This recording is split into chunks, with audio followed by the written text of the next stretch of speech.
Hi friends, இந்த நாள் இனிய நாளாகட்டும். வாங்க, நாங்கள் இன்பச் சுற்றுலாவில் ஸ்ரீலங்காவுக்கு போனோம். சிலோன், அதாவது பழைய முறை சிலோன்பாங்க. அங்கே இயற்கை வளங்களும் நாலாபுறமும் கடலில் சூழ்ந்த இந்திய பெருங்கடலில் இருக்குது இலங்கை. நம்மளுக்கு அருகிலேயே, தமிழ்நாட்டுக்கு அருகிலேயே இருக்கிறது. மிகவும் அருமையான இடம். அங்கே நாங்கள் போகும்போது ஃப்ளைட்டில் போனோம். சென்னையிலேருந்து ஸ்ரீலங்கா கொழும்புல இருக்கிற இதுக்கு போனோம். எவ்வளோ ரம்யமாக. இது ரன்வே ஆரம்பிக்குது. 1 மணி நேரம் ட்ராவல் தான். சென்னை டு ஸ்ரீலங்கனுக்கு 1 மணி நேரம். ஆனால் நம்ம போர்டிங் பாஸ் இதெல்லாம் எடுத்துகிட்டு ஒரு 3 மணி நேரம் ஆகுது உள்ளே போகிறதுக்கு. போய் உடனே கிளம்பிடுது. 3:30 மணிக்கு ஃப்ளைட் ஏறினா 4:30க்கெல்லாம் போய் ஸ்ரீலங்கன் இறங்கிடுறோம். இது மேலே ஏற ஏற கொஞ்சம் பயமாக தான் இருந்தது. இருந்தாலும் ஒரு சந்தோஷ சுற்றுலா பயணத்தினால எல்லாமே இதாக இருந்தது. ஊருங்கெல்லாம் பாருங்கள், கிட்ட கிட்ட தெரியுது. மேலே ஏற ஏற அந்த இயற்கை வளங்களும் மேக மூட்டங்களும் பார்க்க மிகவும் ரம்மியமாக இருந்தது. ஸ்ரீலங்காவை ஏன் நாங்கள் தேர்ந்தெடுத்தோன்னா, இயற்கை வளங்கள் கொண்டதாக இருக்கிறது. தீவு ரொம்ப நல்லா இருக்குது. போய் அந்த பண்டாரநாயக்கா ஏர்போர்ட் இறங்கினவுனவே நம்மளை வெல்கம் கொடுக்குறாங்க. Welcome to Sri Lanka. இங்கே போன இறங்கினவுனவே நீங்கள் ஸ்ரீலங்கன் சிம்மு வாங்கிக்கணும். ஏன்னா நம்ம சிம்மெல்லாம் இங்கே இதாகாது. அதனால் ஸ்ரீலங்கன் சிம்மு வாங்கிட்டு நாங்கள் டூர் அரேஞ்ச் பண்ணியிருந்தோம். அதாவது டூர் கூட்டிகிட்டு போகிறவங்க அவங்க எங்களை கூட்டிகிட்டு போனாங்க. எங்கே பார்த்தாலும் புத்தர்கள் சிலை தான் நிறையா இருக்குது. ஃபஸ்ட்டு நம்மளை வரவேற்கிறதுக்கே புத்தர் சிலை. நாங்கள் கிளம்புன அந்த வேன் வந்துடுச்சு. ரெடியாக எல்லாமே ரெடி பண்ணி வச்சுருந்தாங்க. இயற்கை வளங்களோட ரம்மியமாக இருந்தது பாருங்கள் ஏர்போர்ட்டு. அடுத்தடுத்து கிளம்புறதுக்கு, இது வெளியே வர்றதுக்கு, ஏர்போர்ட்லேருந்து வெளியே வர சிங்க முகத்தோடு வரவேற்கிறது ஸ்ரீலங்கா. அங்கே எவ்வளவு காகங்கள் இருக்குது பாருங்களேன். காகங்களும் பறவைகளும் இயற்கை வளங்களும் கொட்டி கிடக்குகின்றது ஸ்ரீலங்காவை. அதை பற்றி பார்ப்போமா? இது முதல் நாள் டூர். போனவனையே இது மணி 5:30 6 ஆயிடுச்சு. அதனால் நேராக ஒரு ஷாப்பிங் மால் போயிட்டு அப்படியே ஒரு ஹோட்டல் போயிட்டு அப்படியே நாங்கள் தங்குற இடத்துக்கு போயிட்டோம். புத்தர் சிலைகள் அங்கங்கே இருக்குது. புத்தரோட வழிபாடு தான் இங்கே இருக்குது. ஸ்ரீலங்கன் கொடி பாருங்கள், பட்டொளி வீசி பறக்கிறது அந்த காற்றுல. ரொம்ப அருமையான இருந்தது பார்க்க. சுற்றுப்புற சூழ்நிலையிலையும் சுத்தமாக வைக்கிறதுலையும் ஸ்ரீலங்கன் ரொம்ப நல்லா இருக்குது. அங்கேருந்து நாங்கள் போனோடனே பாருங்கள், கடை வீதிகள் எவ்வளோ. இது ஷாப்பிங் மால். தெரு வழியாக போய் பார்க்கலாம் அப்படின்னு சொல்லிட்டு போனோம். பஸ்ஸு இது ஸ்ரீலங்கன் பஸ்ஸு. கிட்டத்தட்ட கேரளாவில் இருக்கிற மாதிரியே தாங்க ஃபீலிங் இருந்தது. பஸ்ஸு, ட்ரெயின், அந்த இது ஆட்டோங்கள்லாம் இங்கே நிறையா இருக்குது. இந்த ஆட்டோன்னு சொல்கிறத விட டொக்குங்கிறாங்க. இங்கே ஏகப்பட்ட ஆட்டோக்கள்லாம் மீட்டர் போட்டு எல்லாமே பர்ஃபெக்டாக இருக்குது. நீங்கள் போனவுடனேவே அங்கே உங்களோட ஸ்ரீலங்கன் மணியாக மாற்றிக்கலாம், இல்லைன்னா டாலராக மாற்றிட்டு போகலாம். இது நகை கடைங்க.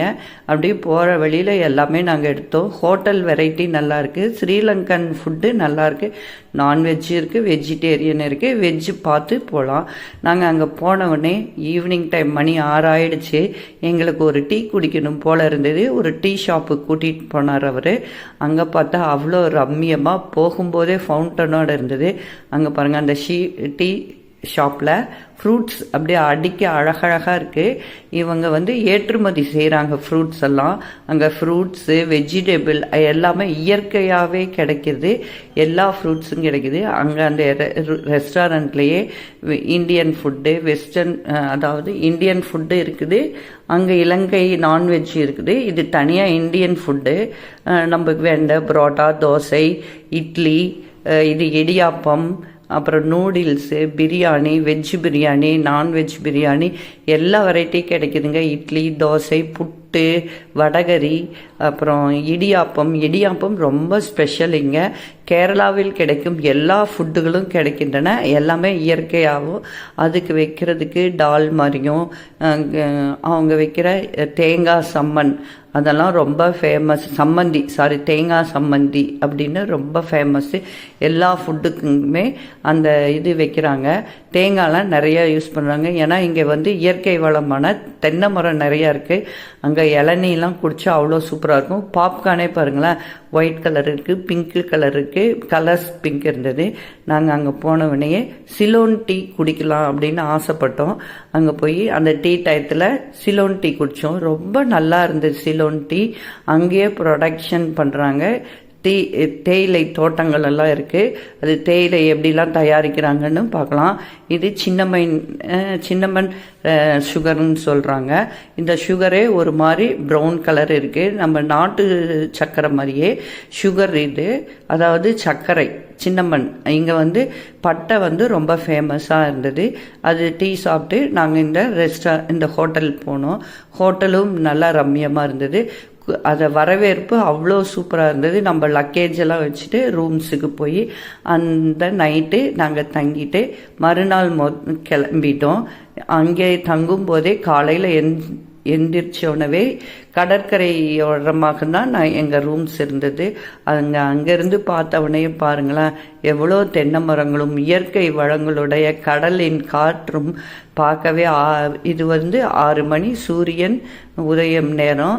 பார்க்க அவ்வளோ ரம்மியாக இருந்தது.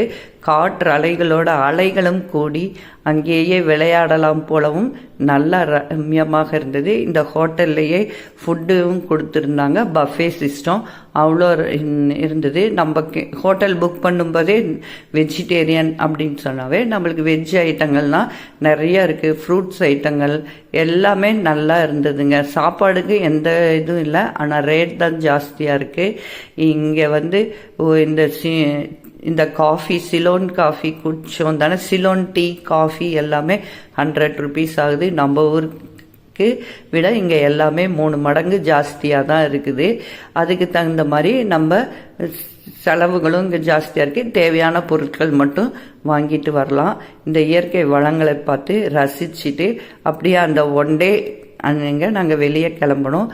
அங்கே போகும்போது இந்த ஸ்பைசி இருக்கும் தானங்க, அதாவது எல்லாமே அங்கேயே விளைகின்ற இடத்துக்கு போய் கூப்பிட்டுட்டு போனாங்க. அங்கே வந்து சூப்பர் மார்க்கெட்டில் எல்லாமே வச்சுருந்தாங்க. இங்கே ஆட்டோ ஸ்பெஷல்னால ஆட்டோக்கள் தான் இங்கே ஃபஸ்ட்டு இதுன்னு சொல்லிட்டு விற்கிறதுல. அதே போல் புத்தர்கள் இங்கே நிறையா இருக்குது. புத்தர் ஸ்டாட்டூஸ் அந்த சூப்பர் மார்க்கெட்டில் இருந்தது.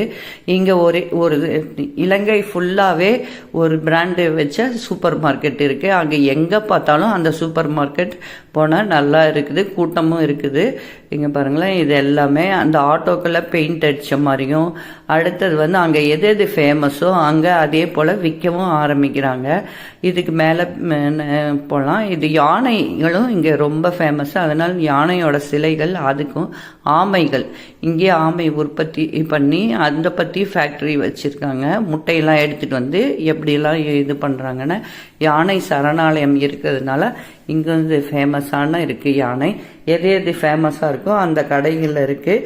கடை தெரு பாருங்களேன், எவ்வளோ நீட்டாக ரோடு. அந்த வண்டியெல்லாம் அந்த கோட்டுக்கு முன்னாடி தான் உள்ள வைக்கணும். அதே போல் அந்த பிளாட்ஃபார்மில் தான் நடக்கணும் ஜனங்க.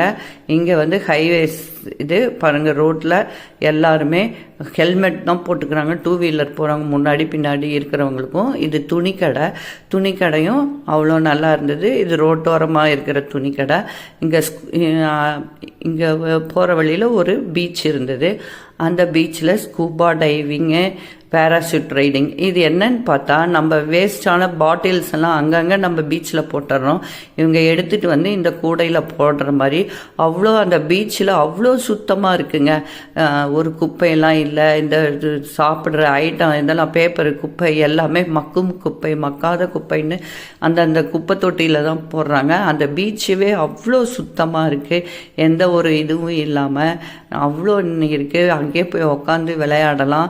இது நாங்கள் போகும்போது மணி 10:30 காலையில் டைமு. அப்பயே எவ்வளோ கூட்டங்கள் இருக்குது பாருங்களேன். இங்கே ஸ்கூபா டைவிங்கும் இருக்குது. அதே போல் பேராசூட் ரைடு ரொம்ப ஃபேமஸாக இருக்குது. அதாவது ஒரு கிலோமீட்டருக்கு இவ்வளோ அப்படின்னு சொல்லிட்டு அமௌண்ட்டு போட்டு போகிறாங்க. நிறையா பேர் அதையும் போயிட்டு வர்றாங்க.